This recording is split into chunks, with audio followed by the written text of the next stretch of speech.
everybody, welcome to this week's weekly roundup. We have a lot going on in the city, so let's start with construction updates. On 4th Street, all of the remaining work that we have is scheduled to be completed by June 16th. So I think that's next week sometime, which I'm excited about. It'll be nice to get the road back open for a little bit of time before we do the mill and overlay.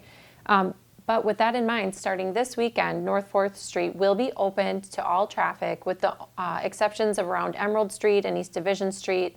On that side of the street, we'll be doing some construction work yet next week. But for this weekend, you should be able to use North 4th Street. And then hopefully by the end of next week, it should be open, at least until we close it again to do the mill and overlay. On Washington Street, they will be doing some new excavation for the street reconstruction projects in that area. They're currently scheduled to begin excavating West Milwaukee Street the week of June 19th, so a little bit of time before that starts. And then you may or may not see, depending upon your travel routes and where you live in the city, but we are doing some work on Pleasant Street, which is kind of over by the Mark Ward and Riverside Park.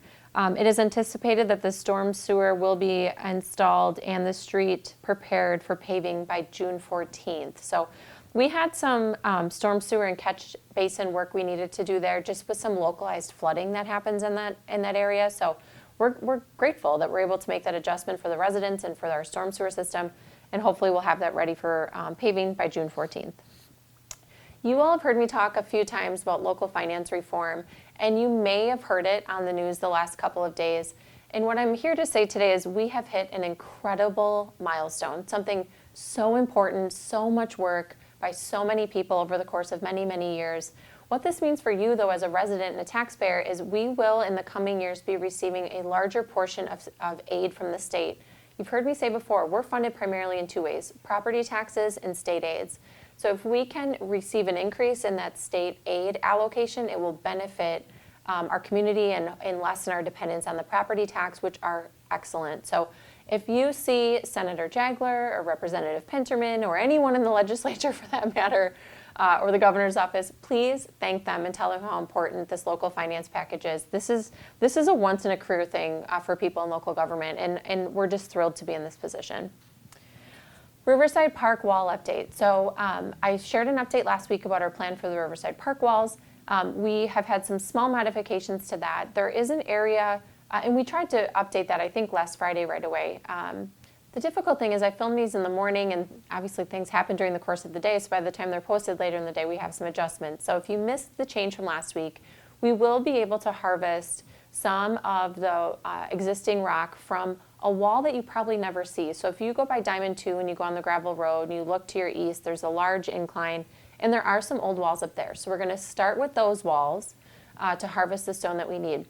I did check in with K&K Masonry, who is our contractor and has a ton of experience restoring historic masonry, and they confirmed for us they are needing kind of that native stone from the park in order to do this restoration. So we're so thankful that we have a contractor that has this expertise and experience, and that we're able to restore these walls and footbridges in Riverside Park. Also around Riverside Park area, you may have noticed that the playground at the volleyball court is gone. So unfortunately, we had an accident where the wood gave way. Thankfully, no one was injured, but there is a large amount of deterioration in that wood, and because it is what attorneys call an attractive nuisance, and frankly, we had planned for that to be removed anyway, the playground at Riverside Park is, the playground at the volleyball courts, the wooden structure has been removed. We will be coming back to remove the concrete footings. We do have, and you've heard me talk about this before, a plan for that space. We're hopeful that through grants and donations only that we'll be able to build a fully inclusive park there. So a space where you're able-bodied or not, if you have special needs in any way, that you're able to be with your family and your community members and have a safe place to maneuver and play. So we'll share more details on that soon. But I just wanted to let you know the reason that you won't see the playground at the Riverside Park volleyball courts. Also super exciting, the fire station rendering is complete. I mean, this original rendering, I always am careful with our residents. Renderings are renderings. It will 100% have a change. I almost guarantee it by the time we actually build the station, but the rendering will likely be released sometime next week. We will have it at a public meeting for a site plan review meeting, And it's been a culmination of obviously a lot of research and study and work, and I want you to take confidence in that. We've used consultants who have designed fire stations, who have located fire stations. We've used our own fire department expertise to know what their needs are. We've studied, we've gone to conferences. We've prepared a rendering and a space that meets the needs of a modern day fire station in a city this size. So I would just encourage you that if you have pointed questions, I want to hear them. I know the fire chief does as well, but please reach out to us so we can answer those for you.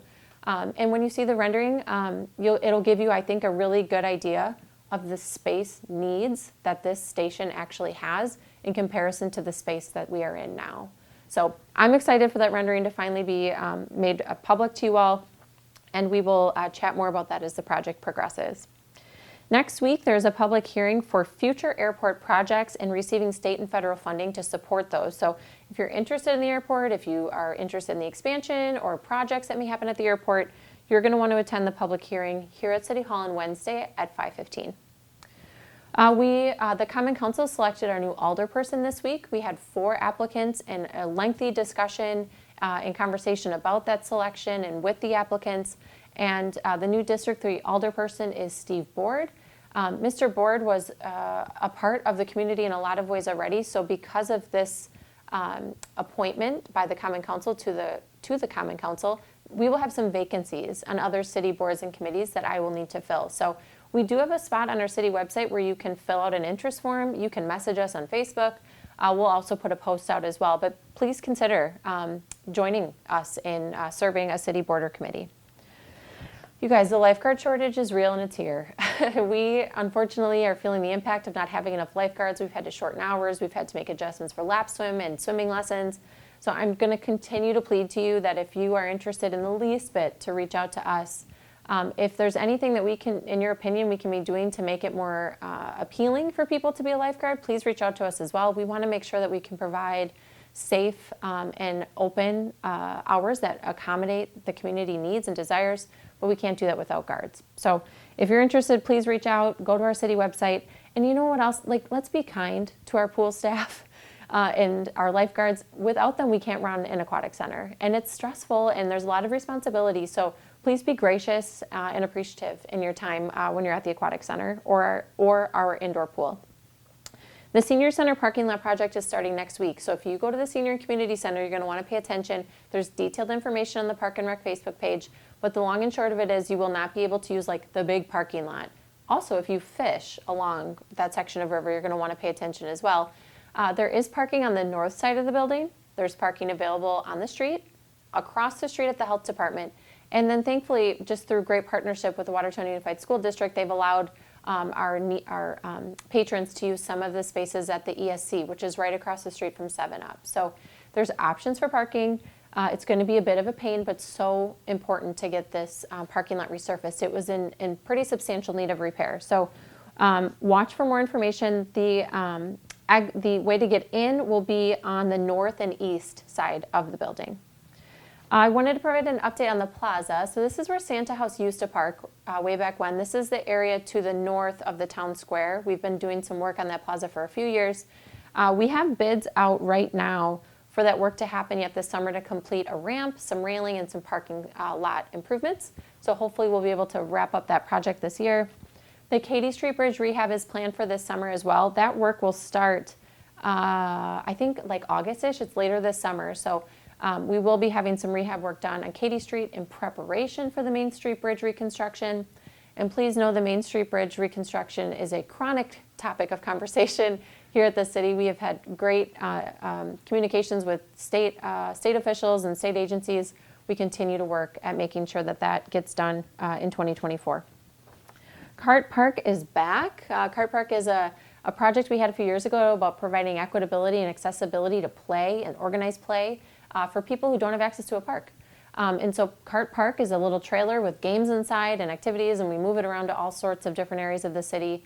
There are schedules on the Facebook page, or you can call Park and Rec, and they will be with consistent hours at the town square on Tuesdays, I think. I should have jotted that down. I think it's Tuesday evenings, maybe 3:30-ish or something. So check out the Facebook page if you want to participate in Cart Park. And this week we had at the airport, the EAA Chapter 320 broke ground on a new airport hangar, which we haven't had in a while, so we're excited about that. This airport hangar is to act as an aviation community center. So it'll give an opportunity for the community to be engaged and other local aviation groups to be engaged. So you'll start to see some work happening out at the airport. This weekend should hopefully be a nice one. Oh, I do want to mention next Tuesday, the concerts in the park start. So the municipal band will start their concerts next Tuesday, 7 o'clock at Riverside Park at the band shell. But before that, I think the weekend's supposed to be a good one. I saw Watertown Tourism posted a tour of ice cream in Jefferson County. So I think that sounds like a good plan for this weekend. But if it's not, there's plenty of opportunity for you to frequent our local businesses and enjoy our community. So have a good weekend. We'll see you back next week.